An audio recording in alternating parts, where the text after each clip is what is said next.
We're here to answer all of your questions for week 10 start, sit, dynasty, redraft, whatever you got. We will answer your questions when we get back.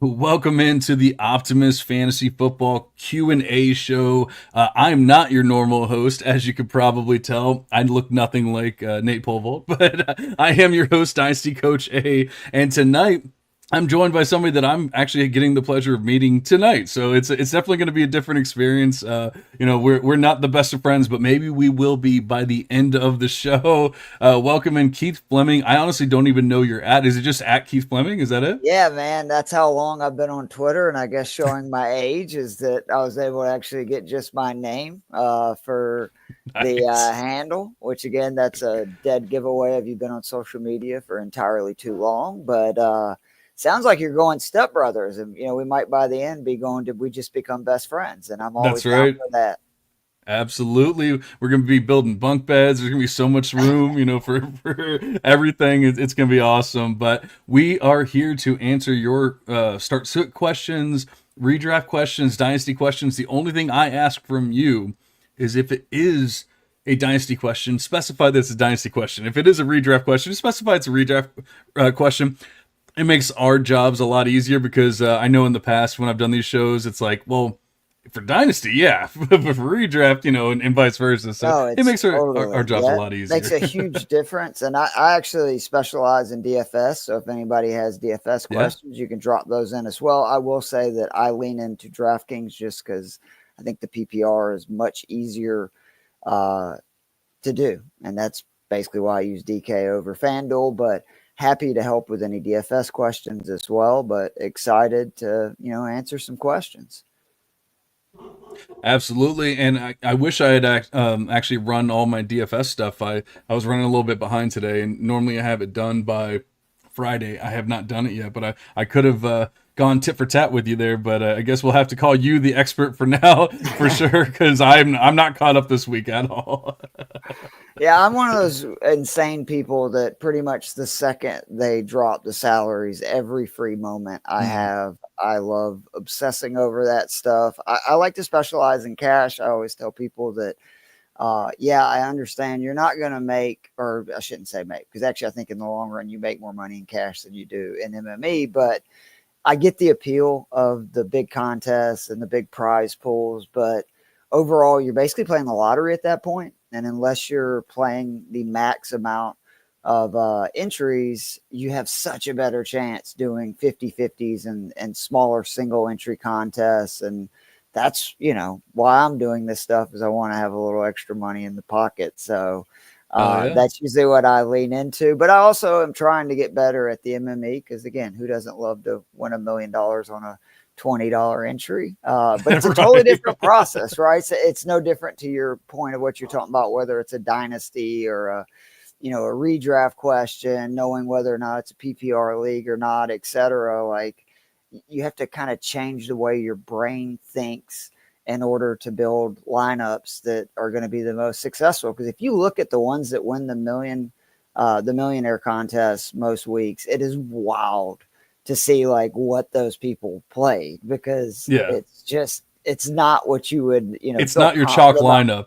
Exactly, you would not feel confident throwing $20. Like for instance, this week, Mac Jones at 4,400, I have a feeling will be in a lot of lineups with the news that Trevor Lawrence is most likely out this week just because of the flexibility that gives you at other positions, especially when you compare them with like a Parker Washington or an Evan Ingram, et cetera. I think they're going to be down and throwing a lot, but normally I would never recommend, hey, let's start this lineup with Mac Jones and Parker Washington, but that is, how MME works.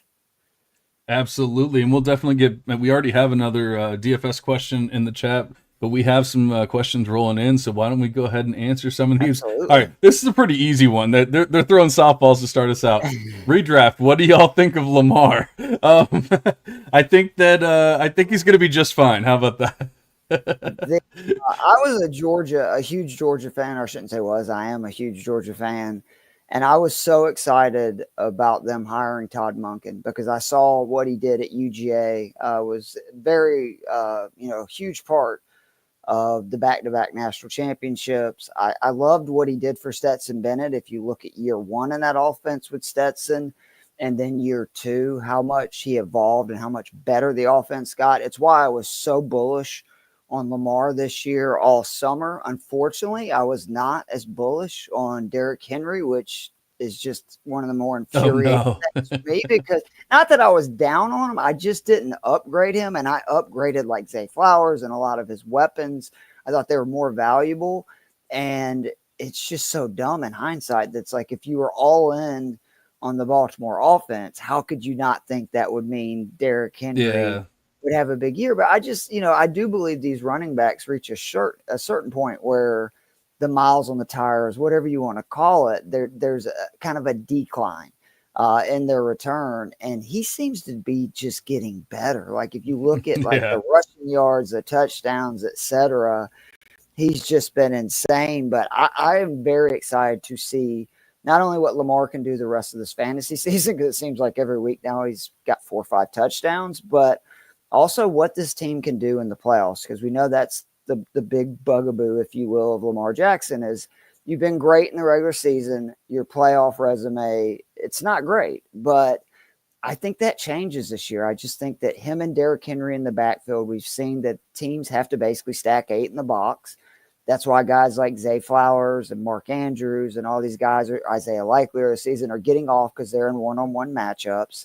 And I think that's only going to continue heading into the playoffs because it's basically pick your poison. You can either try to sell out to stop the pass, or you can sell out to stop Lamar and Henry. And if they stay healthy, I think they are rightly the favorites to win this Super Bowl, even as good as Kansas City's defense is. Yeah, I mean, they're definitely going to be in the mix. Obviously, they lost early, but I mean, it's a long season and things change. We got Albert Mariquin in the chat. He says, hello, everyone. We got Hey Animal in the chat. What's up, fellas? How's it going? Hey Animal. Here's a DFS question for you. We got Trone Force in the chat. Do you like tournaments, cash games, or showdowns on DraftKings? I won $964 on an $11 showdown last year. Like I said, we're gonna call you the expert here for sure. But I do want to answer this real quick because Yeah, I will say I was always kind of against showdowns. And like the past couple of years, especially, I just feel like they're so hit or miss. It's like it. Even look at last night's game. Like it wasn't your normal people scoring touchdowns for the most part. You had Nelson Aguilar and guys like that, and you have to choose right. You have to guess right. And I mean, like if it's Derrick Henry could have easily had 4 touchdowns last night, and he didn't, but he could have. And I mean, that could have been your chalky finish, but those don't seem to happen very often. That doesn't mean that you can't hit on showdowns or anything like that. But in the past, I was always like, give me tournaments, give me cash games, and then I'm kind of steer clear of showdowns, but like I might throw like $10 here or there or whatever just to like kind of do it. The funny thing is, I have been doing terrible in tournaments this year, but I have hit almost every single showdown slate. Like it's the only thing keeping me going this season. And I mean, it's just got to be pure variance or whatever, but it is keeping me alive this season. Like I will basically go down to $0 or say right. $20 or whatever, and then I will run one showdown lineup and I'll be back up to like $150 in my account, and then like the next thing you know, I'm good to go for week 10. So normally I would say I'm definitely more of a cash game or a tournaments, but like I said, this year seems to be a little different. Yeah, I do them all. I'll admit that like I was kind of in the same boat with showdowns. Now, so much of it was just I had so much more experience, particularly in cash games. That's what I focus on.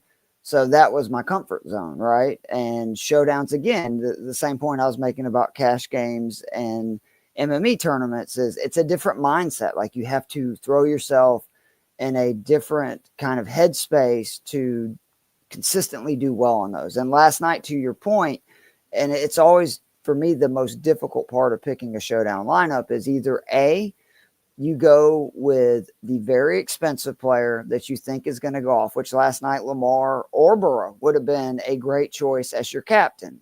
Obviously, the problem of doing that with them getting 1.5 points and costing 1.5 times their normal salary is it limits the amount of other players that you can put in the lineup. And so, but to your point, like last night, if you went with Lamar or Burrow, it actually set it up and made it easier for you to have the right lineup, because outside of Chase on both sides, there were so many kind of outside the box guys that scored touchdowns. You're forced to throw those guys in your lineup because, again, if you're, say, taking, like last night, my showdown lineup had Lamar, Burrow, and Chase. The problem was I was all in on Gesicki as my captain because I looked at what he had done in the games without Higgins, and I kind of went with the bet of I would rather spend down with my captain and then, have more of those top guys. Well, when, Chase, Burrow, and Lamar all scored like probably 60, 70 points, if they were your captain with the 1.5, that obviously was not the right recipe. But you have to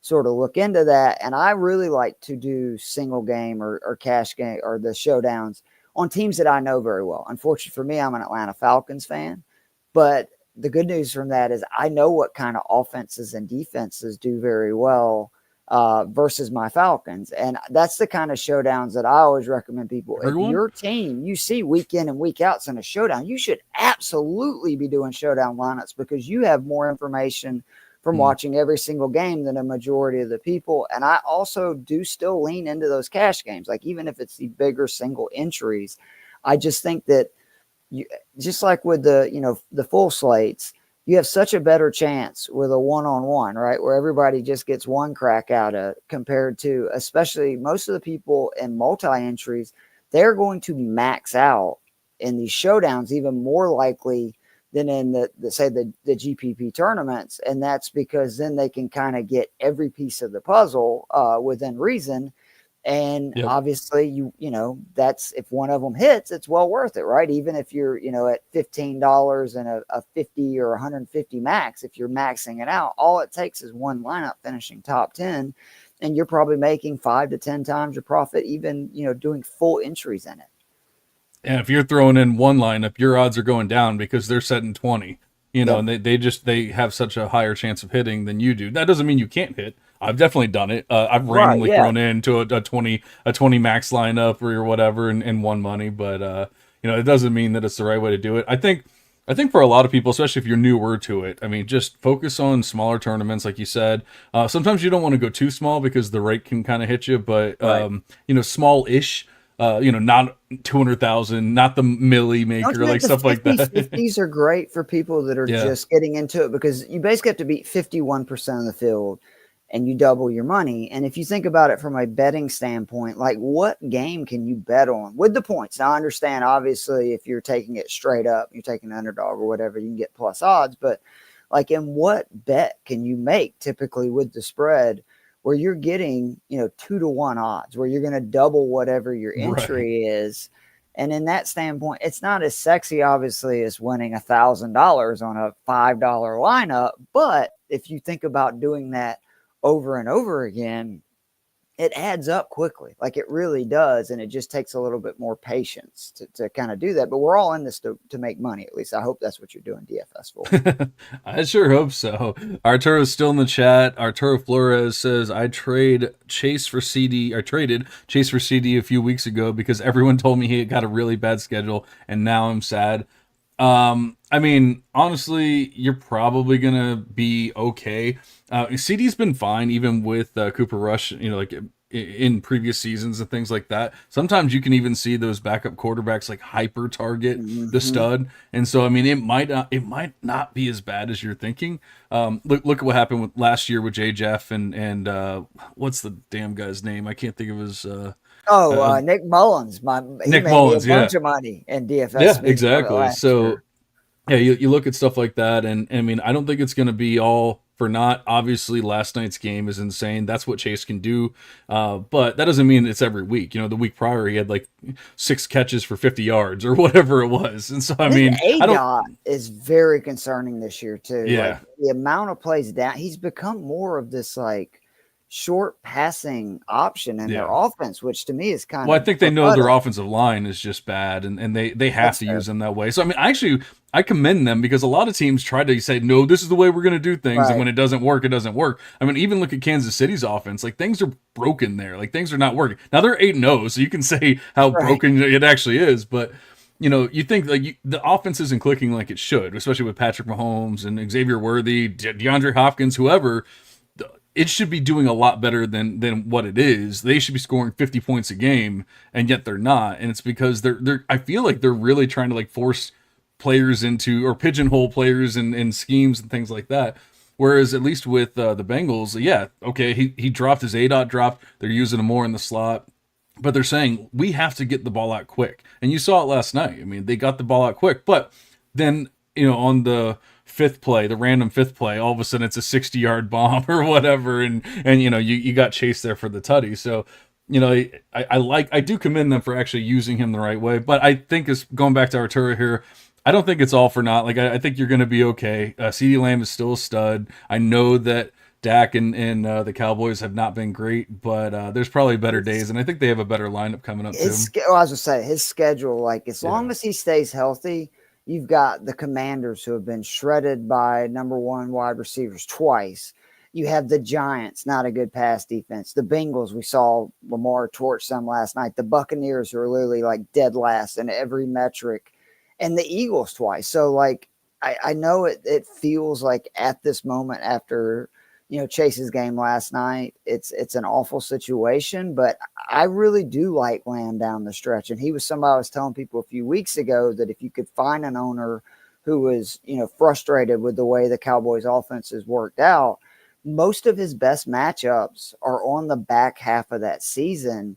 And I think that, them being bad is actually good for Lamb because when teams are down, they throw a lot. We know the Cowboys can't run the ball. I think that at the end of the day, that may not be nearly as bad of a trade as it feels right now because, again, the playoff matchup is much better for CeeDee Lamb than it is in upcoming games for Jamar Chase.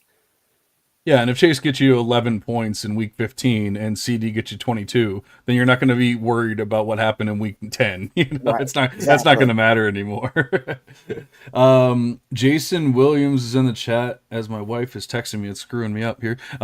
Jason Williams is in the chat, and I think this is like the perfect way to phrase a question. So, need to drop someone for a kicker. Redraft, half PPR.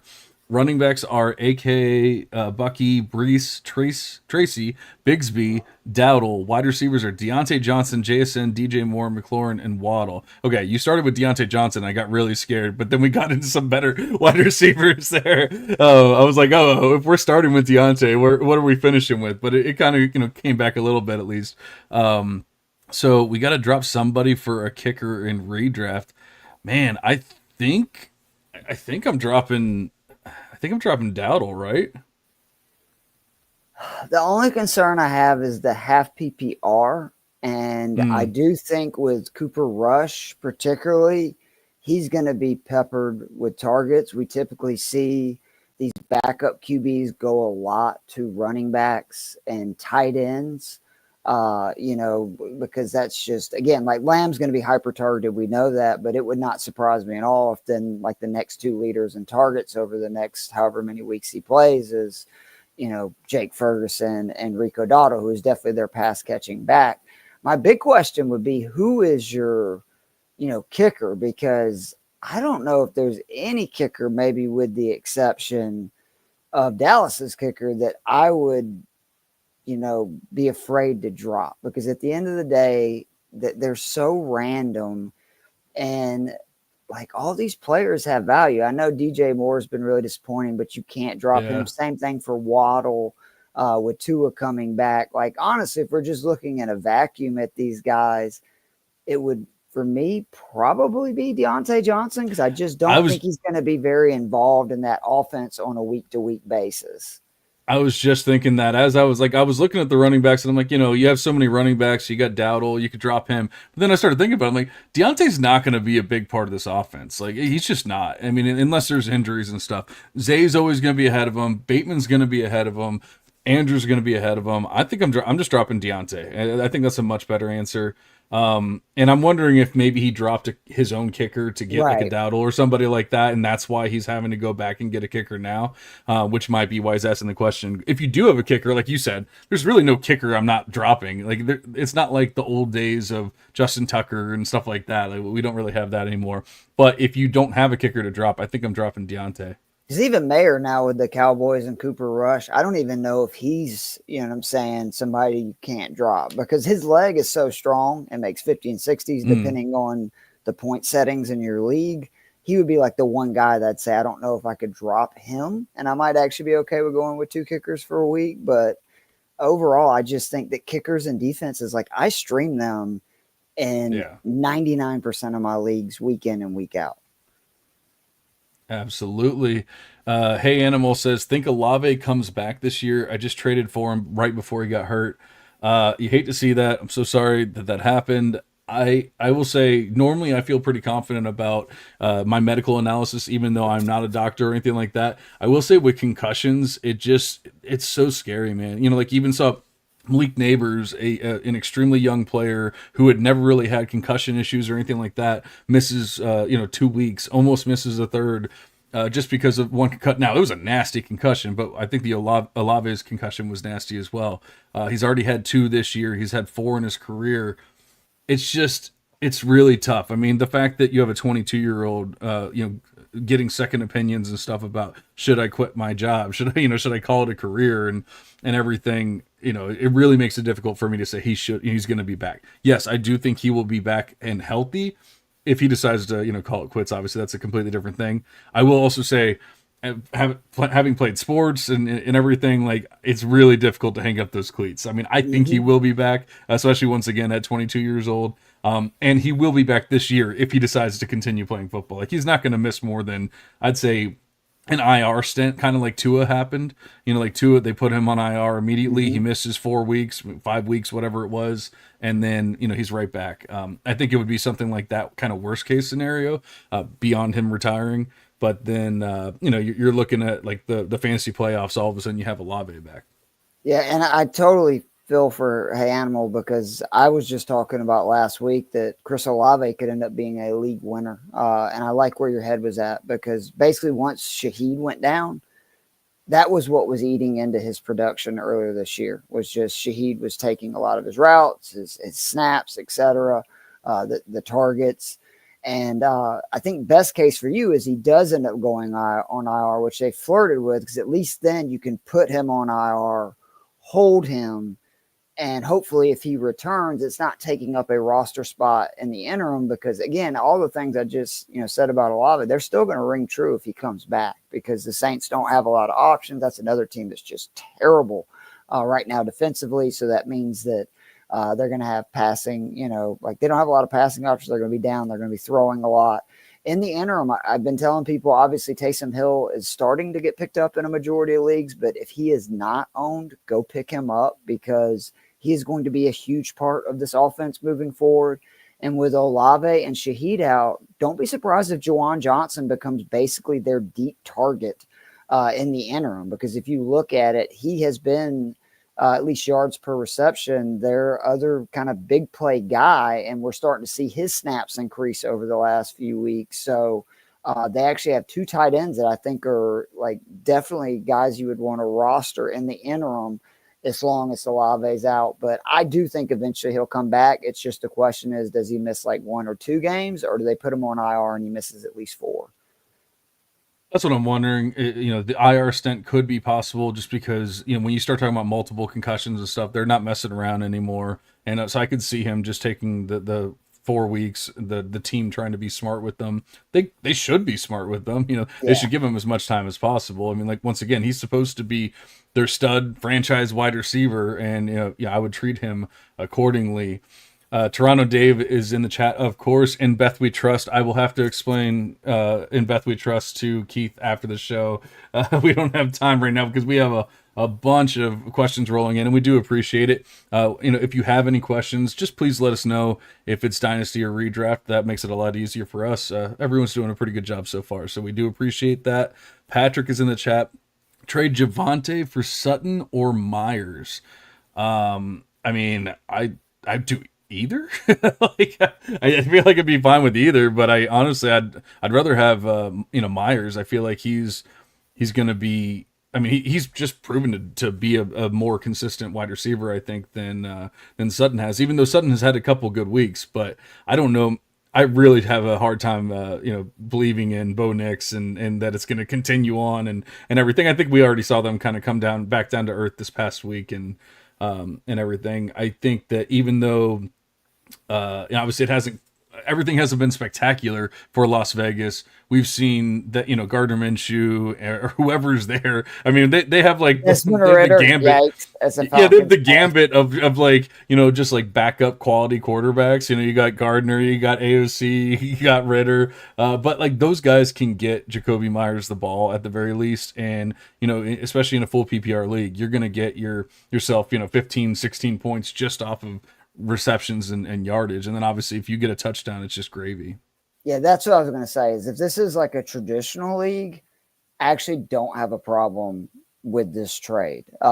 If it's like a PPR or half PPR, you're trading away the top two targets. I know Bowers is right there with Myers, but like overall, Myers is seeing just as many targets as Bowers on a week-to-week basis. Sutton has been heavily targeted in the last 3-4 weeks. And I know that, again, the offenses are not great and neither are the passing, but just I'm such a believer in volume.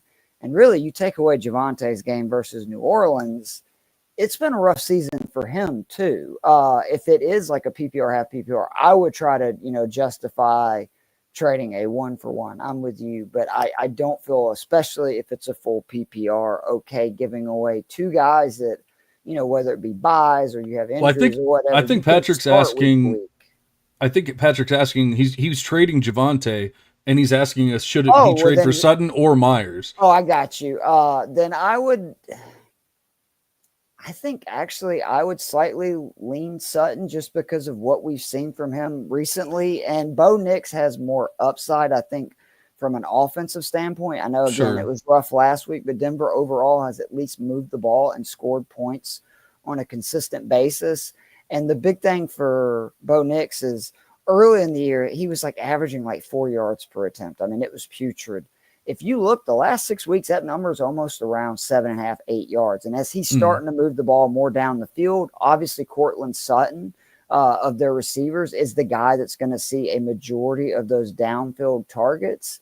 And I think he's actually scored like 15 points or more in like 3 of his last 5. So I would lean Sutton. I'm okay, though, with either of them. It's just my concern, again, is the Desmond Ridder factor. Are they going to eventually try to give Ridder a run? As a Falcons fan, that's really bad news for any pass catcher. If you think Gardner Minshew is bringing down the ceiling of any pass catchers in that offense, just wait to Desmond Ridder's, taking the rounds as their QB. Yeah, and we're obviously split here. I think that you might have to flip a coin or whatever because we're not going to help you. But I honestly think just do one of them. Trade Javante for either one of those guys, and I think you're doing yourself a service rather than hurting your team with Javante. Denver's schedule gets much tougher down the stretch too, which means it's more likely they're down in games, which is why I'm totally okay with getting rid of Javante, because I think that if they're not rolling, he's not going to have a ton of value, even with his, pass catching upside, just because they're going to be, throwing. And Bo Nix has been such a force, like not only in the rushing attack, but also in the red zone. He's been getting a lot of those red zone carries, almost 2.5 per game over the last month. All right, we got another CeeDee Lamb question. Brandon Walzak? Sorry, I'm really bad with names. PPR, please give me your thoughts. The guy with CD asked me to trade him Dobbins for CD. I think he's worried about CD rest of season. Am I dumb for not already hitting accept? I get, and obviously I'm assuming this is a redraft question. I get the, being nervous about, hitting accept and all that kind of stuff. Dobbins has actually done, I think, better than anyone could have expected. Even his biggest supporter probably wouldn't have expected the season that he's had. But I mean, CD, and we already talked about, him possibly being hyper targeted and everything. CD is the stud in this equation. And he also goes into his team. He already has Henry, CMC, Chase Brown, and Mostert. I mean, it's not like you're necessarily starting Dobbins every week anyway. Now you probably have been, but now you're starting to see Chase Brown get a little bit more of a of a stranglehold on that offense. Obviously, we know you're starting King Henry every week. And then if CMC can be healthy, you're starting him. Mostert, there's some bad news about him possibly today with like him maybe losing some touches and things because of the fumbling issues. So I get that you're not exactly like deep at running back, but most people aren't. I think that I would probably rather have CD. Although I mean, you're sitting pretty at wide receiver too. You're probably doing pretty well in this league. I'm going to assume with Nico, DBA, Mooney, Downs, Tillman, and Coleman. I still want CD. Yeah, you can get a lot more for CD Lamb than J.K. Dobbins. And I mean, with your roster, I'm okay with you if you want to upgrade. But to me, like, I would package Lamb and, maybe one of those other wide receivers for an upgrade at wide receiver where you get another elite wide receiver. Because, I mean, you look at it, like, I really like those guys. Like, I think Tillman is somebody who is going to be a decent play week in and week out as long as Jameis Winston is the QB in Cleveland. Josh Downs, we know as long as Joe Flacco starts, is going to get like 10 targets every single game. And I don't know how long Drake London is going to be out. They haven't, totally they've been very coy on, what that means. But Darnell Mooney's going to be targeted a ton. And once Nico Collins comes back, like being able to roll out Nico, Devontae Adams, and CD Lamb, plus you have potentially Henry and CMC, to me, that is a championship winning roster. So unless you're getting something really significant back, I would stand pat with basically the pieces you have. And great draft because you nailed just about every round with those guys. I'm assuming you went CMC Henry. Not a lot of people would have gone that, and both of those have been home run picks. I know CMC hasn't, but if he comes back, I expect CMC to go right back to being the guy that he's been. Yeah, I agree with that. Trone Force is in the chat. Who should I drop for a kicker, man? We got a lot of kicker questions today. At least they're not asking us which kicker to pick up, so that's the good news. So their roster, let's see, they got Jaden Daniels, Tyree, Cooper Kupp, Saquon Barkley, David Montgomery, Taysom Hill, Terry McLaurin, Darnell Mooney, DeAndre Hopkins, JSN, Mostert, Madison, and Joku, Tua. So it's Mostert, right? Like to me, it's Mostert or Madison, and for me, it's Mostert because at least Madison has kind of a stranglehold on his backfield. Or Tua. And I mean, it's one QB league. I'm with you though. I think it is Mostert, but Daniels has a bye coming up, and I don't know where he stands in the playoffs to where at least with Tua, you have a QB that should be able to score 15, 20 points and a spot start.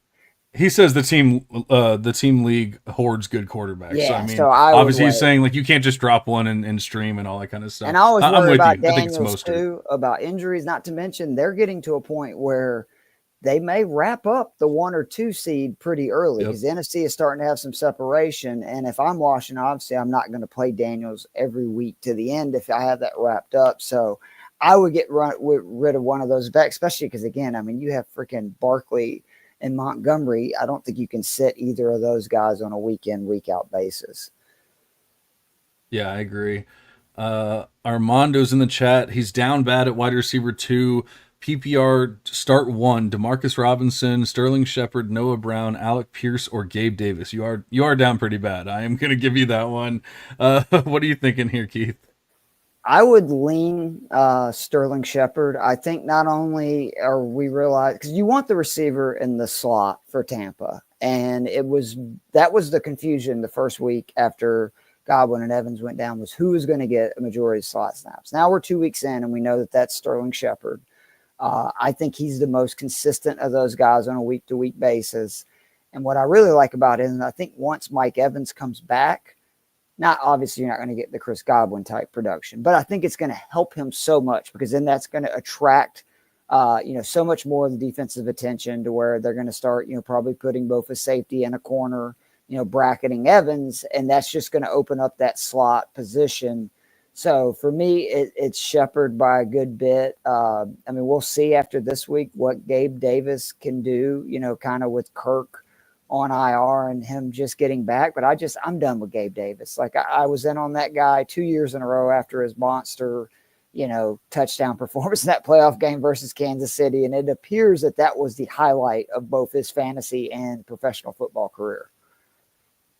Absolutely. I would say, depending on if you're projected to win or projected to lose. If you're projected to win, I'm going with Sterling. I think you're right. He's probably going to play in the slot. He's going to get a decent target share. McMillan isn't 100%. Trey Palmer wasn't a full-time player last week, which was kind of surprising to me. He didn't wake up angry either, which we know. If That's angry, true. I want Trey Palmer. I don't know why he that's that tweet every week with the history that he's had when he does, but I know. Why didn't he wake up angry? He should have woke up angry. But I feel like if you're down bad, as far as like you're projected to lose by quite a bit, maybe you go Alec Pierce just to say, hope for the best. But I mean, he could easily get you 0 points. That's what I'm saying. It's a desperation play. But I think I'm with you. I'm going with Sterling Shepard. And if you can guarantee that Puka's going to get ejected again, then go Demarcus Robinson. But I don't know that we can guarantee that one either. And that brings us to Iggy. Would you guys trade CeeDee Lamb and Darnold for Neighbors and Kyler? I don't even care if this is I honestly don't even care if this is redraft or dynasty. Give me the Neighbors and Kyler side both times. The only concern I have about Neighbors is just the difference in Daniel Jones with and without Andrew Thomas. It's startling, but with the issues that CeeDee Lamb's had this year and how much more I would rather have Kyler Murray than Sam Darnold. I know they're probably close. Actually, if you look like points per game this season, I one of the big lessons I've kind of came around on in the last year is I want the rushing upside, because these QBs week to week, the explosive plays are down, like the big passing yard numbers. And that means the guy that's going to run is week in and week out just going to be such a more consistent player. So I'm with you. I'm okay with it. Again, the only concern I would have is I just don't know if Neighbors is going to have any of those monster games we saw early in the season, just because Daniel Jones doesn't have time to really throw the ball down the field without Andrew Thomas. But I think overall, even with that concern, the targets are pretty similar. And now we know you're going to get at least probably 3-4 games with Cooper Rush. So I think that kind of evens out Neighbors and Lamb a lot more, even with the Thomas deal. I mean, if there was going to be a week for Neighbors, it'd be this week, right? Yeah. Give me Neighbors and Kyler on that one. He said, plus he has to stream a defense. Oh, man, with defense questions. Giants, Rams, 49ers, or Commanders? Oh, this is easy. Anytime I can go against Carolina and Bryce Young, yep, give me the New York Giants. The other big thing, Carolina started the season as one of the best offensive line in football. That was why it was so discouraging for anybody that still believed in Bryce Young, seeing how well Darnold did, immediately having protection. But over recent weeks, that's starting to break down. Even before the end of Darnold's stint as QB, it looks like Bryce Young is going to start, obviously, again this week. The Giants get a ton of pressure, and I think that they're going to feast. The only other one that you could talk me into would be the 49ers, because they might be a good defense to have not only this week, but moving forward. You're giving Shanahan and all those guys a week on the bye, but by my streaming philosophy, the Giants have by far the best matchup versus Carolina. Yeah, I mean, Baker's looked really good, especially considering, context and everything, but he's also thrown some picks, and I mean, that offense is not impervious to, scoring some points for your fantasy defense. I will be at that game. So if Baker is doing that poorly, then I will probably be very upset. But, I need to hook you up, my buddy from ESPN Northwest Florida that hosts the Inside Drive. He's actually going to the game as well. Him and his son are huge Niners fans, and they're going. Awesome. So they're very excited. I need to make sure I give you guys your contact. Yeah, that'd be great. I'm going with a buddy of mine who is a huge 49ers fan as well. So I have a big F-250. I have a big truck, and I made a flagpole, and it has 3 flags. And so we have the American flag in the middle, Bucks flag on the right, 49ers flag on the left. So we're staying we're staying bipartisan here. Good people on both sides is what you're saying. Exactly, exactly.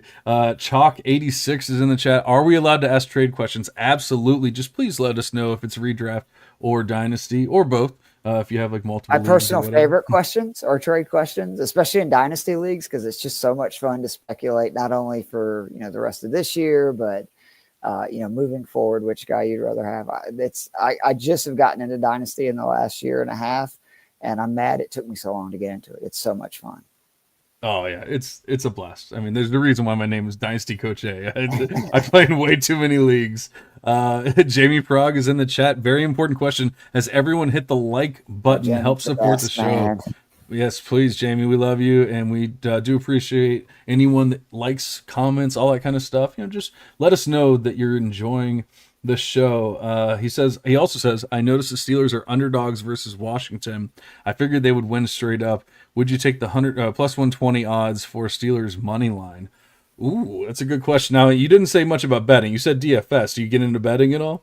I do, and the only reason that I feel like I can help answer this is because I go on ESPN Northwest Florida every week. One of the two segments we talk about DFS. The other I just talk about whatever NFL storyline I'm looking at. And this week I leaned into there's so many teams this year. I believe there's 11 that have 6+ wins, and there's also 11 teams that have 3 wins or less. And trying to look into, are the teams with 6+ wins, are they propped up by beating up on these bad teams, or are they propped up by actually beating good teams? Washington is actually one of them. They have one game this season versus a team with 6+ wins. Obviously, we know they lost that game to Baltimore 30-23. They also have 4 other wins versus teams with 3 wins or less. I am worried that Washington may be the good bad team, if you will, where they are doing a very good job of beating up on bad teams. And I like Pittsburgh a lot in this game. They have not played a top 10 DVOA defense this entire season. Pittsburgh is in the top 10 of DVOA on defense. And as much as I was upset about them benching Justin Fields, I thought he played very well for Russell Wilson. I didn't understand it. I got to admit, once again, Mike Tomlin, very smart, good coach, because that appears to be the right decision. That offense looks a lot better. And more importantly, it appears to be an offense that fits their defense better, where they can kind of do these long, sustained drives. So I'm with you. I really do like that Steelers money line at plus 120. A little surprised that game's odds. I think the Washington was either favored by 1 or 2. That kind of surprised me with what we've seen from Steelers in recent weeks. Yeah, I agree. I mean, think you can almost like take a lot of the over analysis. I'm not saying you gave any bad analysis there, because that was great. You can almost even just simplify it and just say rookie quarterback TJ Watt. Boom. It's just that simple. And so I agree with you. I like betting those odds a lot. We got Daniel Caps in the chat, which is hilarious because his second question came in all caps. I don't know if that was on purpose or not, but he says, need QB Murray, Nix, or should I stream Daniel Jones? And then he said, as long as H-Han scored 20, I'm down by 52 already. So I'm guessing he got beat up Chase, by, he got the Burrow Lamar, Chase or Lamar Andrews. Combo, yeah. Yeah, I'm really liking Kyler this week, and I know like he's had some like hits and misses and everything, but I get that people are going to be scared off of the Jets defense, but Kyler can run too, and so like if he has to pull it down and run, he will, and that's the thing is we haven't seen as much of that, but I feel like both of these teams are going to be desperate for a win, really. And I feel like when those kind of games happen for Kyler, he does show up. It's the other games where it's like early in the season and they're down by 30 and he's just like, all right, whatever, I'm not going to do it. But I really feel like even though it is against the Jets, I really just do feel like he's going to run more in this game. And so I'm with Kyler. That being said, I mean, like none of them really have bad matchups. Like I don't even know if there's a bad choice necessarily, but I mean, I'm sticking with Kyler here. Yeah, Carolina's defense is so bad that you could make a case for Daniel Jones, especially after what we saw last week. But I actually like him more in matchups where the Giants are going to be down. And he's running around and just throwing it a ton. I think you're going to see a lot of Tyrone Tracy versus a really bad Carolina run defense. So I do think it's Kyler Murray. And the other thing I really like about Kyler is if you remember – the Pats, I know, got smoked by the Jets a few weeks ago, but before Drake May went out in that game, he had 25 yards on the very first drive on the ground and a rushing touchdown. And Drake May is a very good athlete. He is not a Kyler Murray athlete. Josh Allen, obviously, I think had like 30 yards and a rushing touchdown. Like they have proven they've had some issue with these running QBs. I would be surprised if Kyler Murray doesn't rush for at least 20, 30 yards. And I think that's a good chance he scores a touchdown. What I was just talking about with his run, that's 8-9 points before he does anything against the pass. So I would lean Kyler as well, with Daniel Jones probably being second out of that group. Yeah, and I'm looking at it here. I mean, like the Jets aren't even exactly the Jets of of the past couple of years as far as like they're passing. They're below average in touchdowns allowed. I mean, they're not. I know even Sauce has had some issues and some issues for a guy yeah, runs his I mean mouth.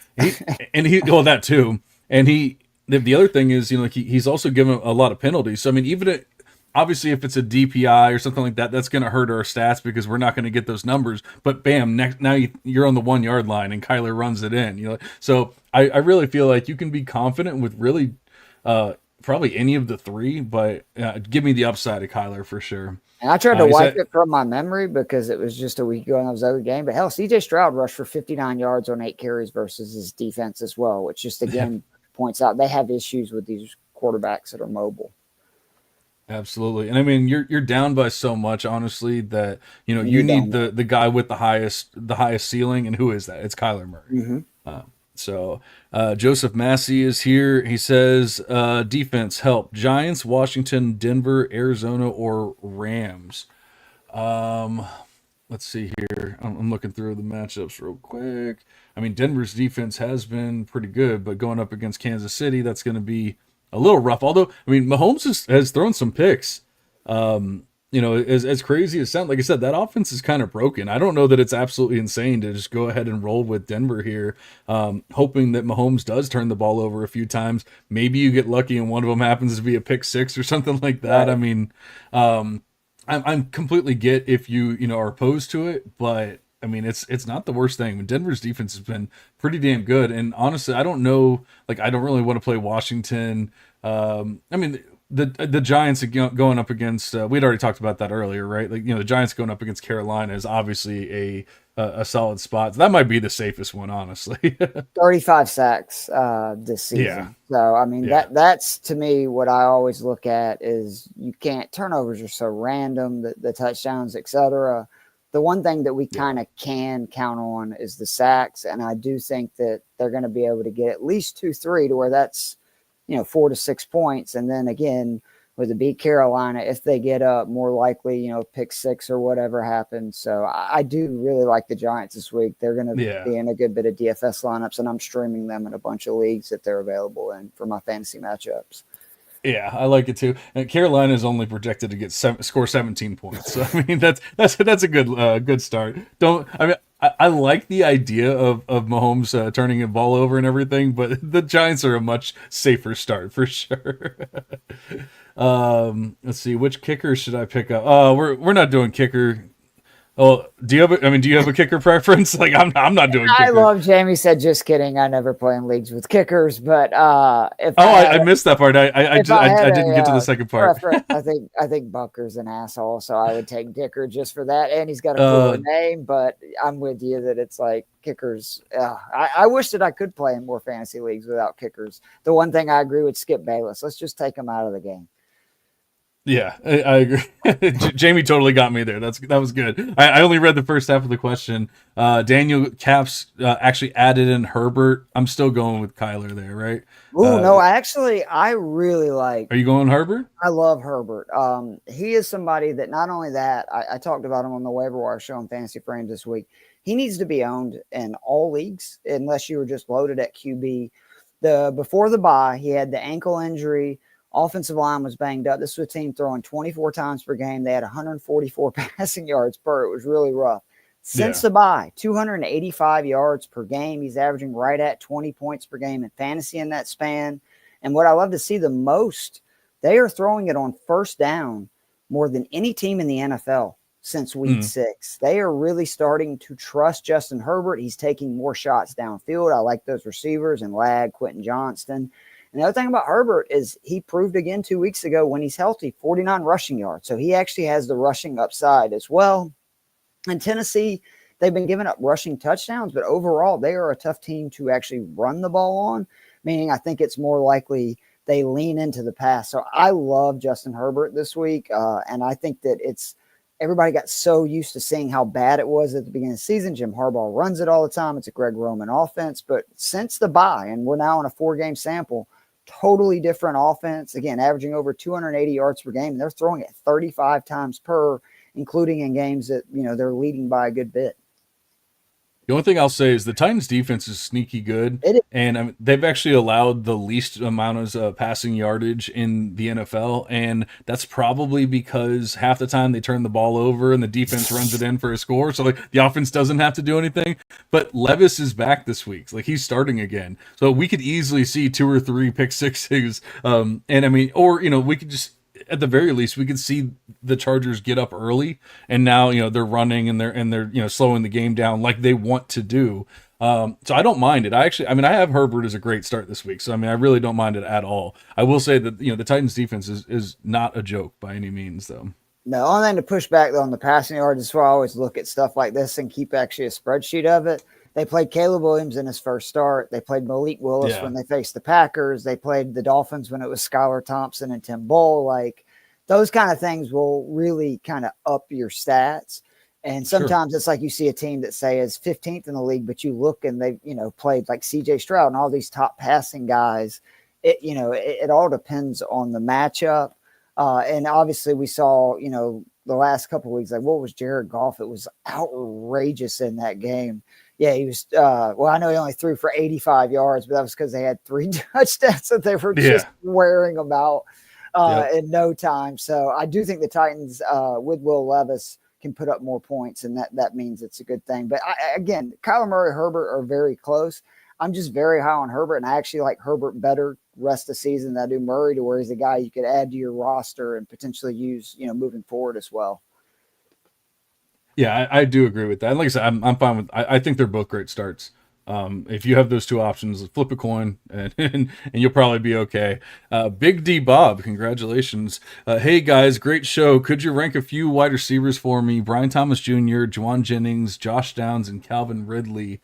We know Flacco's in there. I got to go with my baby Josh Downs. Like the dude's just peppered with targets. Michael Pittman's out. Like not that that's even changing much. Pittman's basically been non-existent over the past few weeks.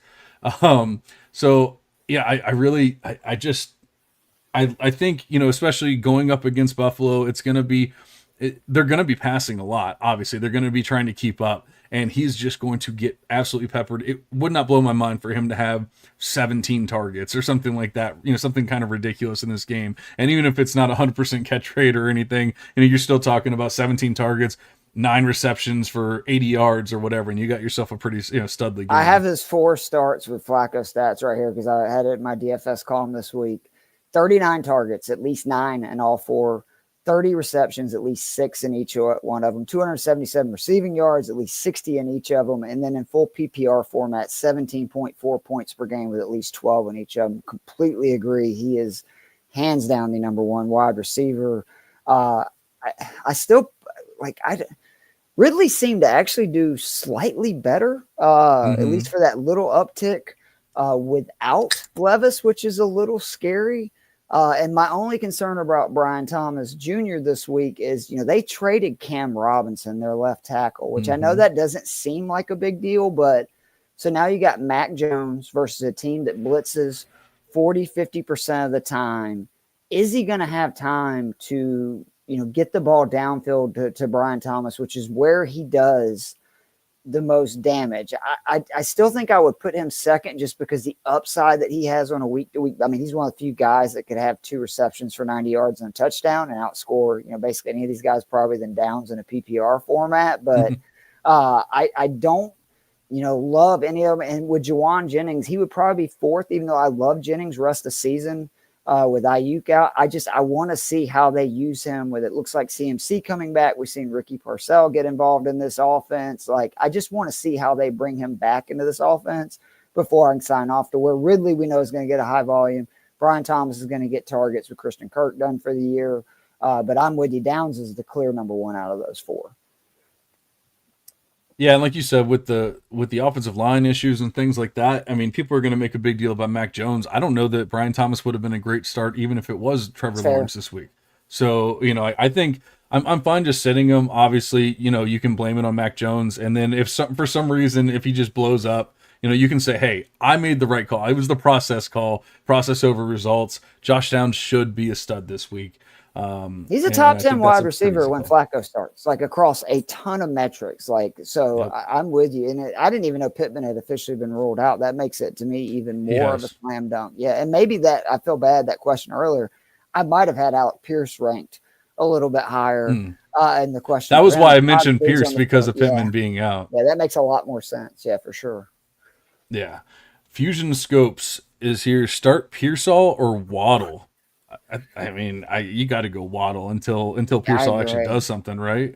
I agree. I mean, he's been pretty impressive the last 2 weeks with his, the amount of snaps that he's been given. But I just can't give up on Waddle. This Rams secondary is not great. We saw what JSN, kind of a similar type wide receiver, just did to this Rams secondary. And the second part of your question, yes, like run to make that trade, because if you're getting Tank Bigsby, who I know it's a little bit more difficult because he doesn't seem to play on passing plays. So if the Jags are down, that's not great for him. But Xavier Legette, like, volume matters. And with the Deontay Johnson trade, him and Jalen Coker are going to get peppered with targets the rest of the season. I would much rather have Legette than Purcell just straight up the rest of the year. And then you're also getting Tank Bigsby. Absolutely. If you can get both of those guys for Purcell, go do it. Yeah, I mean, Pearsall doesn't do enough for me. I like him as a player. I think he's going to take some time. I don't know if it's going to happen this year. Waddle definitely has more upside, even though it has not been spectacular for Waddle this year. Thank God he scored a touchdown as somebody who has had him in Scott Fishbowl and like benched him the entire time. Basically, Tua was sitting, and I'm going, this was like my 6th pick. What is going on? But I am hopeful that it's going to get better for him down the stretch. And he's still getting looks. Like, I know it's been rough, but if you're a Waddle owner like myself and Scott Fishbowl, hold out hope. I think we're still there's better days ahead as long as Tua stays healthy. All right, this is a question. Should I trade Tyrone Tracy for Isaiah Pacheco? All right, this is a tough one. I will completely admit I have not kept up with the Pacheco news. Like, I know I've heard his name mentioned this week, and so obviously there's rumblings of him possibly being back soon. I have not actually updated anything to know, is he back this week? Is he back next week? Like that kind of thing. I'm like 99.9% sure it is not this week. Weeks away. Yeah, so, no, see, he's still 2 to 3 weeks away. And I would rather have Tyrone Tracy in general. And honestly, that's even if Pacheco, say, was coming back this week, because Kareem Hunt, in my opinion, has definitely earned at least a portion of that backfield with how effective he has been in this offense. And Tyrone Tracy, man, like, that dude is a stud. Like, it's really impressive to see what he did. I know last week he kind of had his first off game in the last month, but the volume was still there. And it is definitely his backfield 110%. He has the pass catching upside on a Giants team that's down. And like I said, with Andrew Thomas out, they can't really push the ball down the field or, throw at a super high level. What do you do in that situation? You're going to lean on the run and throw it a lot to like your running back. So those are both great things for Tyrone Tracy. I would keep Tyrone Tracy, even though I like where you're thinking with Pacheco is potentially, down the stretch. But I just think Tracy is a good guy to have the rest of the year. Yeah, I mean, I'm assuming you're a playoff competitor, if you're thinking ahead, and I like that, definitely. I feel like if we could guarantee Isaiah Pacheco was going to be the full workhorse back and all that kind of stuff coming back, then I'm saying, yeah, go ahead and make this trade a million times over. Like, like Keith was saying here, I don't know that we can guarantee that. And Pacheco isn't the most amazing running back. He's fine, and he's on a decent offense and all that kind of stuff. So like there's reasons why we like Isaiah Pacheco. It's not because he's the absolute best running back out He there. lived off Like of that. volume, right? To your point, like Right. it was volume that made him so great. He was getting like 90% of the touches in the backfield of the Yeah. Kansas City Chiefs So if it's offense. 60 That may not be 40, right, exactly. yeah, so that's tough. I think I might just keep Tracy because I mean, if Singletary gets hurt again, or if they just say, hey, Singletary doesn't even matter at this point, then obviously you're probably sitting prettier. And we know like Tracy has the receiving upside and everything that Pacheco doesn't necessarily have, even though I think he was doing a little bit more of it this year before he got hurt. But we have no idea, 100% health, all that kind of stuff. And let's see here. Start sit question. Untamed music. Thank you for listening. Start sit question. I have both Chase and Andrews yesterday. Should I start or sit the rest of my guys? Oh man, look at this guy, just straight flexing on everybody. Yeah, I mean, you could definitely throw in a couple like joke players, but you'll end up losing by 2 points and you'll hate yourself. I was say, don't ever showboat. I have made that mistake before. Like I actually think this is one of those situations when you have guys go with the safe plays the rest of the way. Yeah. Like whatever the guy you think that the floor is higher, just go across the board with those. Don't get I know the tendency is to think, well, I got a little rope. I'll start this guy this week or that guy. Yeah. I don't get cute. Yeah, exactly. Like I play the guys that I think their floor is much higher. Daniel Caps says, thanks for the input. And he says, Untamed Music says, but in all seriousness, Downs or Dell half PPR. Wow. Yeah, that one's tough. But I mean, I'm all about Downs this week. Until they prove me wrong, just give me Josh Downs. Yeah, I don't know if the Texans can get away with another game where, Dell, God, I want to say he caught like 75 or 80% of the passes. Yeah. Well, and it looks like Nico's back too. So is that official? Because I keep seeing differing reports on that. Like one minute I'll say activated him. They did activate he's on the 53-man roster. He is 100% activated. That doesn't mean he's actually playing or starting or whatever. But I mean, they said, like practice reports, he was practicing, he was doing everything, he was out there. So there's really no reason to think he doesn't play unless they're just really trying to ease him in or whatever. But I think that it's just there's too many question marks with Dell. There's really no question marks with Downs. So just give me Josh Downs there. Completely agree. And let's see here. And we got Jamie Prog back in the chat. Are the Falcons a lock to win this week with the Saints depleted team? Keith, I will defer to you on this one. They should be, but I've been an Atlanta Falcons fan for over 3 decades. No, they are not a lock to win this game. This is what Atlanta does. I like the odds on that, what you're saying there. It's the money line parlay. It's just, I do want to warn you that this is the kind of game that the Falcons find a way to usually lose. I will say what's been most encouraging about Raheem Morris is he reminds me a lot of Mike Smith, who was our coach in the early 2010s, that he at least beats the bad teams, which is what was so frustrating about Dan Quinn and like several of our other coaches in recent years is they seem to not be able to win the games that they're supposed to. They might, pull some upsets. I would love it if Drake London was playing. That would make me feel a lot better because with the Marcus Lattimore trade, they're kind of, again, being coy about that factor. The Saints defense has been awful lately, but I am concerned. If it's a straight money line pick, I like that. I would not feel good giving the points. Yeah, I mean, I'm with you. I think the Falcons have shown us that offense is pretty damn stout, even if the defense might have question marks and things like that. I don't know how the Saints could keep up. I really don't, especially without Olave, without Shaheed. Crazier stuff does happen, and I do hate playing and betting divisional games and stuff like that. So I get the hesitancy, but I also feel like that's kind of easy money. Although I mean, I feel better about the Steelers one. Swept them, which is I think a good thing. We're overdue for it, but I want to say it's been like 5-6 years since we've won both games versus Saints, which most people don't realize, obviously, because nobody gives a shit about the NFC South, but we hate each other. Like, you want to talk about two fan bases Oh that yeah. can't stand each other? I can't stand the Saints, and I know they can't stand us either. Yeah, like I said, divisional games get weird though. I remember, as a Bucks fan, when we had Brady, Brady's just dominating every team, and then the Saints come into town, and Brady threw like 3 picks, had like -2 fantasy points, for your teams and Wasn't it stuff. like Brady in Denver was like one of those weird things too? That was like one of the Yeah, only places that he actually struggled in, because yep. otherwise he just beat the brains out of everybody. Yeah, but everyone has that. But I mean, I just feel like divisional games is a little more scary. So I don't know that I would recommend it's a smash, but it's not a. It's definitely not a I do bad like play the by any money means. line a lot more than I do like actually giving the points. That's yeah, exactly. I feel pretty safe that they're gonna win, but yeah, giving the points might be a different story there. We got Civ D23, Xavier Legette or Javante Williams for a flex this week. I Man, I don't really love either one. I feel like you gotta go. I feel like you got to go with Javante and just hope that they can punch in a touchdown.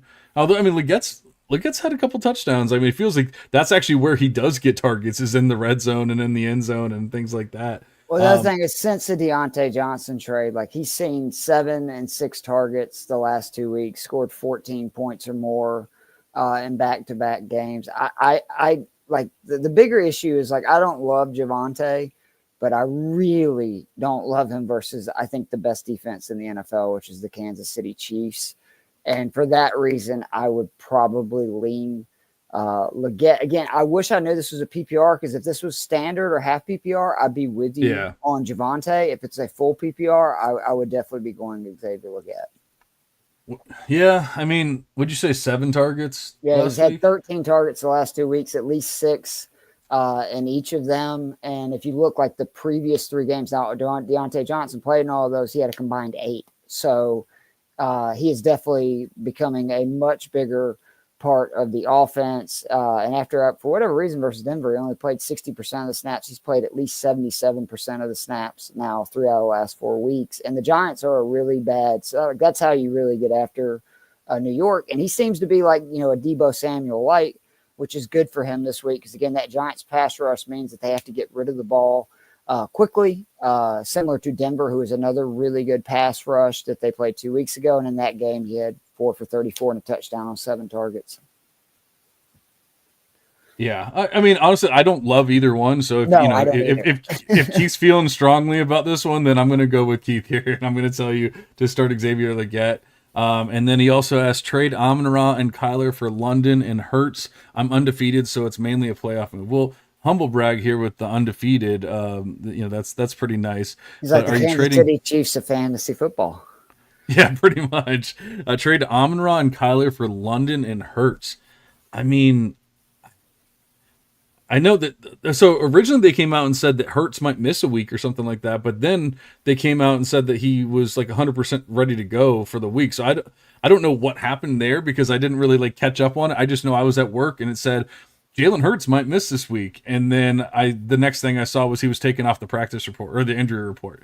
So He like, I for don't. that ankle issue, but to Yeah, your point, that's exactly what happened. Is they went back on. I personally would smash trade this. I know London and Hurts are technically a little banged up right now, but Detroit has got back to the team that their number one objective is to smash the ball. With David Montgomery and Jamar Gibbs. Obviously, they're still, I mean, St. Brown's still a good receiver, but if you just look at like what Drake London's volume has been, and this is something that we talked about all summer in that, McVay coaching tree, Zach Robinson, that X wide receiver, like he's done exactly what we thought he was going to do, like just be somebody that's a really great play. But the bigger thing is just Hurts, who I know that, from a quarterback standpoint, has it been great? No. But from a freaking fantasy standpoint, he scored 21 points or more in 7 of 8 games, 25 points or more in 6 of 8. And he is on a stretch right now where he scored 21, 26, 25, 36, 34. And they still have games with Dallas twice, Washington twice, Baltimore, Carolina, and the Giants. And we've seen Kyler Murray historically wear down as the season goes on. I think it has a lot to do with his size and just the wear of the season. to where I think it's such a huge upgrade at QB. And it's not like, trust me, I would rather have St. Brown over London just in a vacuum, but it's not as wide of a disparity as I would rather have Jalen Hurts over Kyler Murray. Yeah, Amon-Ra isn't last year's Amon-Ra. No. Like he's putting up good weeks, but I was actually looking at that. I was thinking about making a trade earlier in a dynasty league, and I was looking at Amon-Ra compared to like a couple of guys I have out on like bye or injury or whatever, and I'm like, like I could do a 2-for-1 special here, but I don't know that Amon-Ra is even giving me that like crazy 30-point upside like he was doing before. It's more like, you're going to get your 15-point weeks and then you're going to get like a 20-point week. Well, London can do that too. So I definitely They're don't mind it. never down is the issue. Like in years past, the Lions were down. They're so good this year that they're always ahead, and that means it's a lot of Montgomery and Gibbs. And then, by the way, they're getting Jameson Williams back, which if he can quit being a knucklehead off the field, like that dude's a monster. That just eats into the target. Sam Laporta's a good one. It's just there's so many mouths to feed in Detroit. It's not a condensed offense to where really in Atlanta it's Bijan, London, and then obviously, Mooney gets some. Kyle Pitts will get a little bit less, but pretty much it's Bijan and London week in and week out. We know they're going to get fed. And again, I'm so big on Hurts the rest of the season. Again, he's been QB 8 or better, 5 of 8 weeks, QB 10 or better, 6 of 8, QB 13 or better, 7 of 8 weeks. He's the true fantasy cheat code still, outside of basically, obviously, Lamar's having just an unreal season. Yeah, I think Hurts is a little more consistent, so I would lean that side. But honestly, it's not by that much. I really do like Kyler and obviously Amon-Ra as well. But I'd probably lean towards Hurts. And Jamie said he won a bunch of money last night, hitting a bunch of parlays. So he's playing with free money. That's awesome. Funny, congratulations to you. Yep. Yeah, have fun. But that doesn't mean don't make stupid decisions just because you have free money. Free money it still spends the same way as earned money. Or more importantly, I learned this in Vegas when I used to be a big time poker player and now a DFS. When you win a bunch, take at least a percentage of that. Take it out of the account. Don't do what inevitably happens where if you leave it on the account, this is what happens. You'll get more aggressive and make higher bets. It's like pocket some. At least take the original bet out. Yeah, exactly. Bingo. Yep. Whatever your initial deposit was. And Sivdy says it's mainly because Kyler is so inconsistent, and I can't really argue with that. That actually is. I mean, we're not leaving just yet, but we caught up on all of our questions, which is good because we were a little behind there for a little bit. I looked and I was like, oh, we're like 15 minutes behind. Are we ever gonna catch up? But no, we did a pretty good job with that. If you guys have any more questions before we get out of here, obviously get them in as quickly as possible. I have a question for you as the dynasty guy. Yeah. So much has been made about the running back renaissance, right? This has been the year that, man, like I know that the first 3 running backs, Bijan's came along, so it's not that bad. But like obviously Brees, CMC, like those have been pretty, disappointing. Outside of that, pretty much every running back taken out of the like top 15 have been, smash plays. Like, I mean, all the way down to like guys like Montgomery and stuff. Are you changing the way you evaluate dynasty players moving forward? Or do you just think because there's been so many injuries to wide receiver, this is just an admiration, a 1 year off, and actually it's an opportunity for you to maybe steal some wide receivers moving forward for running backs? Like, which way are you leaning on that as somebody who sees more long-term? I mean, I'm definitely a strategy guy, and so if I see the masses going one way, I usually try to go the opposite. And so, right now people are going to feel more confident with the running backs, and like you said, maybe you can go steal some wide receivers. I mean, I've seen some dynasty questions like that we would have said were ridiculous a year ago, and it's just like, should you trade this like random like old running back or this like decent wide receiver that's 23 for this random old running back that's like, got 6 weeks left before he's, retires and like that kind of thing. And it's just like, man, this wouldn't even have been a question last year, but because of the way things are going. But I mean, it's all about variance. The only reason why this is happening is because they've all stayed healthy, but that never happens. So, I mean, anything can happen in a small sample, but then the second they stop doing that, they're right back to that. Not only that, but I don't want to buy any running backs right now because we have, I was telling you earlier how I do Devy in college football and all that kind of stuff. We have such a ridiculous amount of running backs that are coming into the NFL next year that like look at Kenneth Walker and Zach Charbonnet. Like, look at that. You might have 12 teams that have that kind of duo next year. And instead of saying, oh, Joe Mixon touches the ball 85% of the time, now it's Right. Joe Mixon touches the ball 60% of the time, or whatever, like that kind of thing.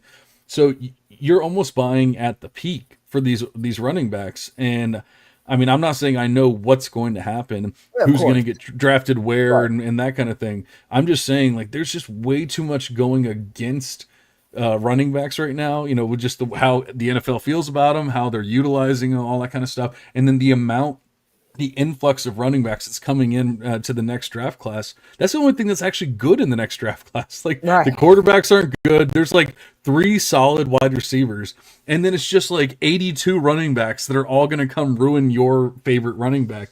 And then you're going to say, why the hell did I send a first for this guy? Why did I send DK Metcalf for that guy?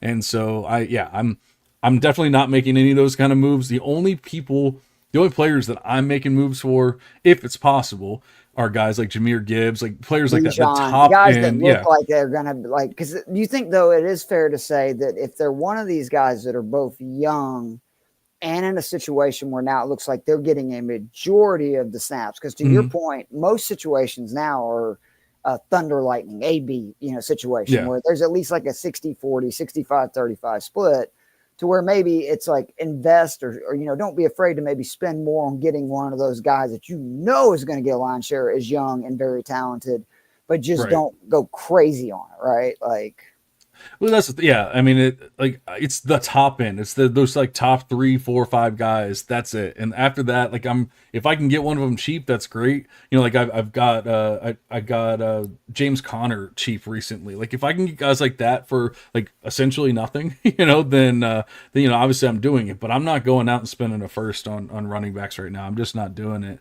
Our because for all fearless the thought leader. running backs are back, zero RBs too are having a good season, whether it be the Tyrone Tracy, the Chase Brown, Chuba Hubbard, Yeah. like all these guys that you could have got for nothing in Yep. auctions or late in fantasy draft, they're also having great seasons. Our fearless leader, Nate Polvolt, is in the chat. He's currently hunting in the snow, That's and pretty yet he's stuff. still Like, here watching watching us. So that's pretty have pretty good cool. Wi-Fi in the snow, huh? I guess so. Shade says, I got chased. I'm Oh so man, sorry, dude. I I was actually lucky. got I'm in 30 dynasty leagues. I only got chased in one league. really. Yeah, and That is unbelievable. I chased people in at least 5. Wow. So yeah, like yeah, I was pretty happy about that one. Purdy or Tua, Pitts or Auden, man, I got to go Purdy. Like, the Bucks can't stop anyone; they just can't do it. And like I said, I'm going to be sad if they go out and just completely get destroyed next on Sunday. But until the Bucks defense proves that they can actually stop somebody, I'm starting the quarterback that's going up against them. Todd Bowles, by the way, 0-4 as a head coach facing teams coming off the bye. Shanahan, one of the best coaches in the NFL, i.e., Andy Reid, it just really coming on. And then do not overthink the second part. I'm a Falcons fan. I'm a huge Kyle Pitts believer, but Cade Otton, since the injuries, oh my God, he has seen 31 targets. He has caught 27 or 5 passes.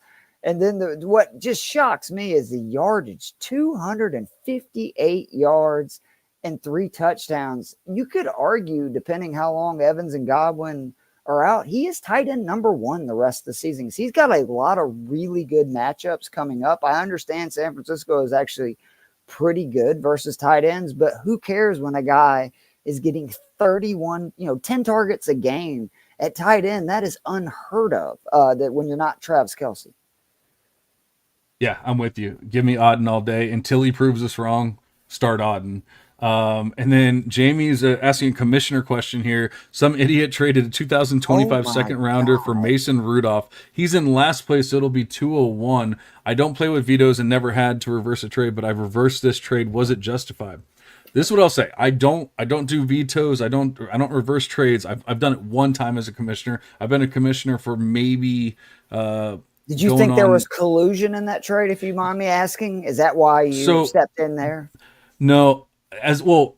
So I had a collusion trade in a redraft league like 15 years ago, and it was 100% collusion. They came in and they said or the guy traded for a player, and then the next week he traded him back to the guy. And I said, nope, we're not doing that. Like, we're not gifting players just because Wrong you're with friends. people. And Yeah. then, of course, they left the league and all that kind of stuff. That was 15 years ago in a redraft league. In dynasty leagues, I've only done one reversal, and it was just for the best. Like, it was really just for the good of the league.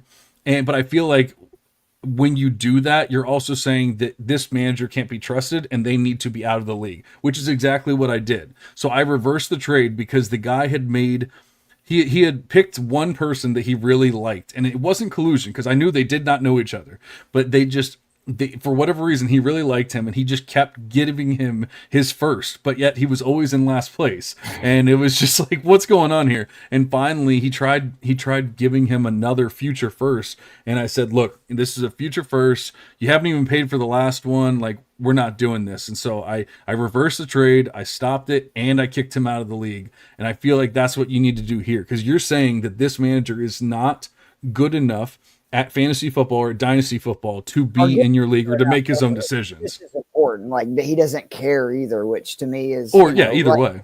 this. Like let's do it with people that actually care.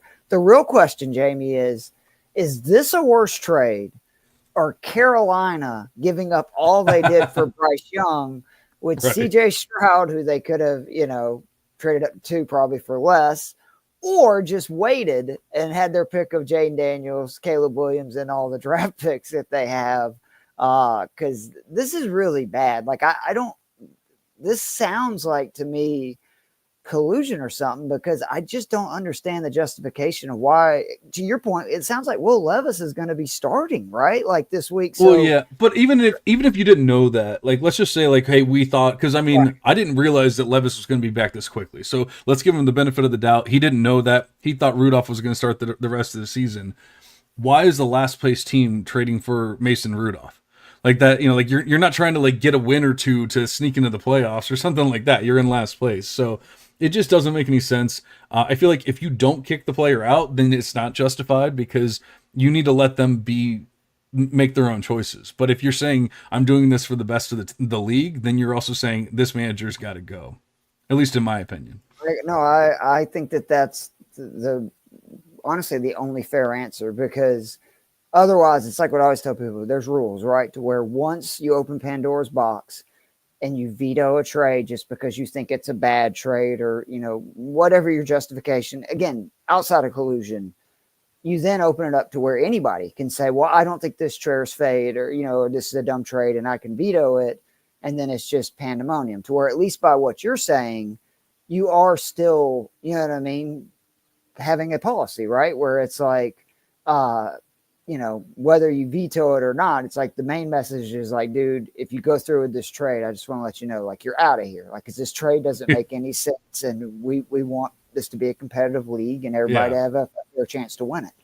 And sometimes, as the commissioner, sometimes you have to make those tough calls, but you also sometimes have to, be realistic about it and say, like, I'm making this call for the best of the league. Sometimes that might be giving them their money back. Like there's other things that are, and we're not that pod, so we're gonna move on to the next question here, so we can get out of here. Jelly of the month: 3 wide receiver PPR, lost Godwin, and my wide receiver 4 is now Waddle. Better bench pickup, Pearsall or Braylon Allen? I mean, it would probably really depend on your running backs. Obviously, Braylon Allen is a great handcuff, but he's really proven to be nothing more than a handcuff. Generally, I want the running back, because obviously if Brees were to go down, then all of a sudden you might have yourself a league winner. I mean, if Waddle's your wide receiver 4, you're probably sitting pretty, you're doing okay at the very least, and you could probably just go ahead and take Braylon Allen, I would assume. I will say, though, if this is a league where you can start tight ends at flexes, I would be Oh looking yeah, at the tight ends, because like Hunter Henry is still only owned in like 40% of leagues. You look at what he's done since Drake May's become the quarterback. Again, Taysom Hill is, I think, at like 45% owned between the rushing and with all the Saints injuries. Like, believe it or not, there's a ton of tight ends out there right now, which is so ironic with how the season started, that I think they're actually really good options, because in a lot of situations, like with Hunter Henry, he is their number one option. And like, that's what I always look for in PPR, especially once you get past your studs and automatic starts, is who's getting volume week in and week out. And like a guy like Hunter Henry's getting volume. A guy like Taysom Hill, on top of his rushing upside, has seen 7 targets in the passing game the last 2 weeks. So there are sometimes other ways, but I agree with you. If it's not, and you can't go pick up those tight ends, that's the way I would go. The only thing I will say, he did specify it was 3 wide receiver, and I mean, Oh, if but he if had a you only Braylon have, Allen, which is what confused me a little bit. well, he's saying should it be Pearsall or Braylon Allen that he Got you picks for the up? bench. Yeah. So being 3 wide receiver definitely does make a difference. I mean, if you're not confident, like with your bye weeks, you only mentioned that you have Waddle, so if your bye weeks aren't done yet, I could easily see you picking up Pearsall and hoping for the best there. Look if Josh Palmer's out there too, because all the things I was saying about the Chargers offense, Herbert is taking more and more shots down the field. I'm pretty sure Quentin Johnston and Lad McConkey are owned in those leagues. But if you look, Palmer has actually had decent stat lines the last 2 games for the amount of targets he's seen. If he can start upping those targets a little bit and Herbert continues to throw it more, I think he's somebody that actually you're going to see make more of an impact down the stretch as teams zone in more on Lad and Quentin Johnston, giving him more opportunities. Absolutely. All right, we're gonna have to run through. We got like 2 or 3 more questions here, but I do got to actually get going. So, half PPR desperation flex 1: Parker Washington, Sterling Shepard, Dalton Schultz, Tipton, whatever the hell's name, Mason Tipton, I think it is. Yeah, and Jatavian Sanders. I don't want any wide receivers with the Saints. For me, it's easy. I love Parker Washington. It's one of my favorite DraftKings play this week. He's only 3,900. Minnesota is awful versus the pass. He's basically in the Christian Kirk role since he's been out. He's had at least 3 receptions, 40-plus yards in the last 2. 10 of his 14 targets on the season came in the last 2. And remember, one of those 2 games, Christian Kirk played about half of the game. Minnesota blitzes all the time, meaning they're going to get rid of the ball quickly. Washington runs a lot of underneath stuff. And, oh, by the way, him and Mac Jones hooked up 6 times this preseason, including for a touchdown, which I know it's preseason, but it shows that Mac Jones is not afraid to throw him the ball. Absolutely. Would you trade? Let's see. Would you trade Amon-Ra and Javonte Williams for Devontae Adams and Debo? Amon-Ra and Javonte. I mean, I'm assuming this is a redraft question.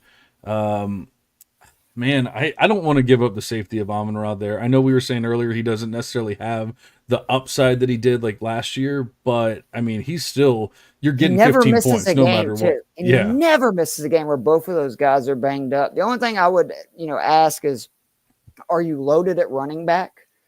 And, so you're trying, like, say, weak at wide receivers where all you have is Amon-Ra, and this is a playoff question. If that is part of this equation, I'm okay with taking the chance of taking Devontae and Debo in a 2-for-1.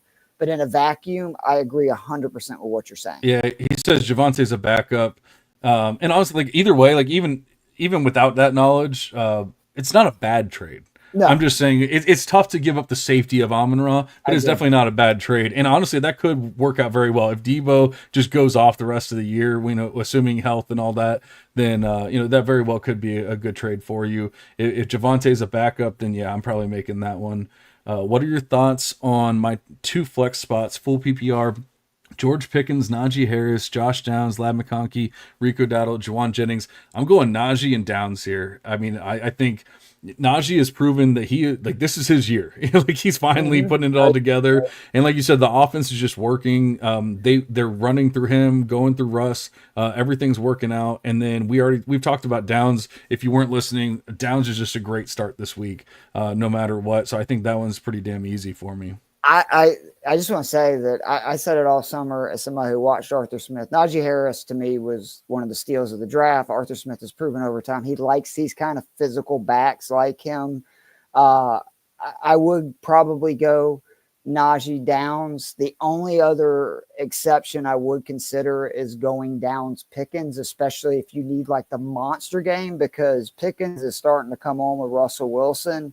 And if, for instance, say Washington does score and get up and Pittsburgh is forced into a pass happy, again, number 1 wide receivers have roasted this Washington secondary. So if you need the upside, I would go Downs Pickens, but I think the safe play is Najee Downs.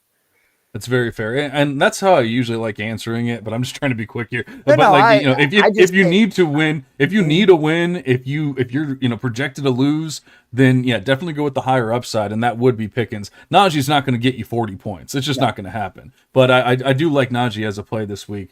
Me too. Let's see here. JJ Barkley for Neighbors. Or so I'm guessing J Jeff. Barkley for Neighbors, Bijan Higgins. Which side wins? Whew. I can't trade if it's again non-dynasty. There's no way I can give up Justin Jefferson and Saquon No. Barkley for pretty No. much any group for a 1 year sample size because Barkley is their offense and Jefferson is Jefferson. Fan, like it's ridiculous. He felt I think wide receiver 4 or 5 in ADP Yep. before this Oh, I draft know. season. It was so disrespectful. I'm like I could be out there or you could be out there throwing it, and I still think Justin Jefferson would be a top 5 wide receiver. Yeah, and I mean, this is like I get that T Higgins had a couple good games, but I mean, how could you possibly feel confident about T Higgins or anything like that? So like, I would definitely want And a somebody contract else. here too, where we're Right. seeing he's sitting out more and more, which I understand. Like, why does he Yeah. want to risk injury when he's got to get paid? And Steven says thank you. And Jamie once again says, "Don't forget to hit that like button." He's He the does a better job of reminding you he's the than I man. do. He is the man.